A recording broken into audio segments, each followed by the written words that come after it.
Hi, I'm Dave from Garbolino, and I just thought I'd have a quick chat with you about my distance feeder setup. Now, we've done a few of these now. We've done a pellet waggler one and we've done a method feeder setup. What we're going to do today is the long range setup. Now, this is long range bomb fishing. Now, basically, we'll start with the rod as we always do, and this is an essential extend distance feeder. This is the 360 to 390.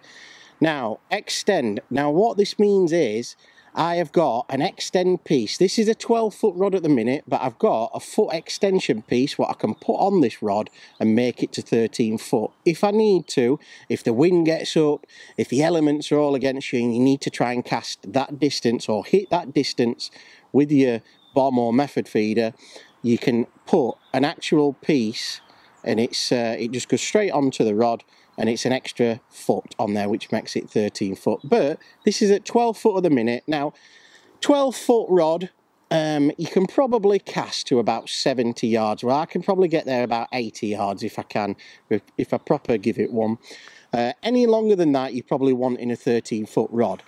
But we've got the 12-foot version at the minute. Now, what I wanted to talk about is just my setup for distance bomb fishing, or bomb and bag fishing.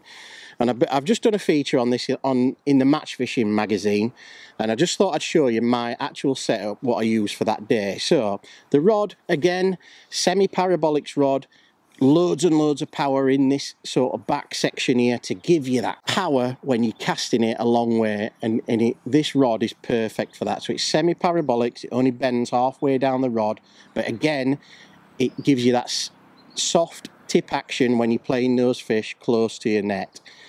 This rod, when I'm choosing a tip for this rod, it doesn't really matter. I'm looking for pretty much the thickest tip I can get away with. So I'm probably looking at, say, a 4-ounce tip or a 3-ounce tip for this sort of rod. So the reel. Now basically I like a big reel. Now this is a new one from Garbolino. It's not out at the minute, we are testing it. But this is sort of like a mini pit reel, and you're wanting something about a 5,000 reel, quite a large reel, because you're casting a long way. You want that power as well when you're cranking the rod in at long distances to get you fishing as well. So you also want that power. This is a great reel. It's not out from Garbolino. We're looking at releasing it sort of next year for everyone to use, but I have been using it a lot and it's a really nice reel.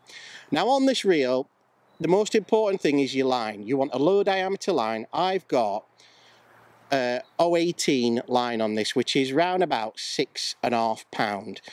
The reason why I've got a low diameter line on it is because, again, you want to hit that distance, and when you're chucking out long, it makes it easier to sink your line, and you hit that distance when it's coming off the reel. You want a low diameter line. Now you're probably thinking, what? Well, low diameter line, it's going to it's going to snap when I'm casting out 70 meters. It will do. So what you need to do is put on a shock leader. Now I've got a 10-pound shock leader, and what I've got is the shock leader all the way through the rings, and I put a couple of turns on the reel of the shock leader line, which is 10 pound, and that will give you the strength when you're casting out long, and you won't get any crack offs. It gives you that confidence that you can cast out far as well when you've got a higher diameter line on. So like that's probably sort of 024 025 line. Now it won't interfere with your setup or anything like that. Now this is a bomb setup. Like I said, I've been fishing bomb and bag for a few months now in the summer and everything like that on the matches I'm go to, and I did like a feature in the Match Fishing magazine. Now what I've got on here is elasticated bomb, which is 1.5 ounce bomb, which you want a heavy bomb on, because when you put a bag on, you want the bomb to have the weight which is more than the bag, if you know what I mean. So the bomb needs to be heavier than the bag so that you can cast it out. If the bag's heavier than the bomb, you're going to get this. You're going to get a helicopter as you're trying to cast out, and you're not going to be able to cast it out that far. So you want the bomb heavier than the bag. That's the first tip. The hook length. The hook length is 8 inches. I find this the perfect length for fishing a bag. So I've got 8 inches of hook length. going down to a size 12 hook again, and I've got that on a band so I can put an 8mm pellet on, an 11mm pellet on.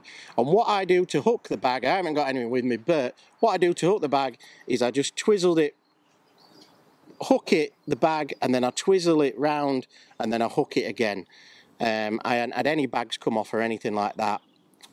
So simplest way I can tell you is to hook the bag, twist it round the hook and then hook it again, and it doesn't come off.